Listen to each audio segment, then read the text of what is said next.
Around 450 million years ago, there was an ocean that separated Scotland from the rest of the UK. That ocean was called the Iapetus Ocean. In the middle of this ocean, in the deep water, sediments were flying down from the shallow shelf down the continental slope. These were a mixture of sands, silts and muds. The flow of these sediments down the shelf was called a turbidity current.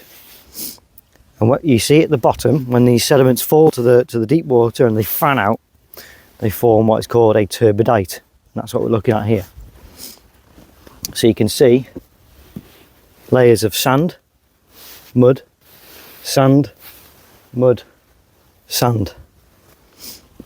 As each layer would settle out, it wouldn't be hardened into rock. And so when you get a layer like this one being deposited on top of this package, this one was still soft.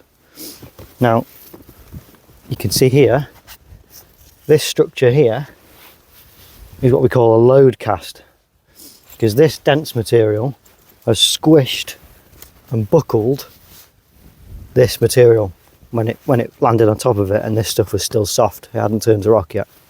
Now when this Iapetus Ocean closed, when the oceanic plate got subducted under the continental plate during the Caledonian orogeny, and that happened around 400 million years ago, this ocean closed, and these sediments, when they were turned to rock, were buckled and tilted. And that's why I'm now standing on top of a Welsh hill, and these things are all slanted and some of them are a bit folded. Now the layers of sand, this coarser stuff, is unchanged. That's still a sandstone.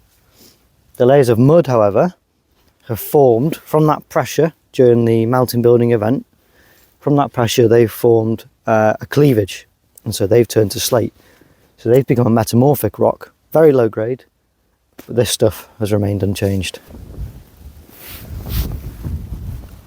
Our Iron Age ancestors actually chose these Silurian hills to build a hill fort to defend themselves from those pesky Romans who were trying to invade them at the time.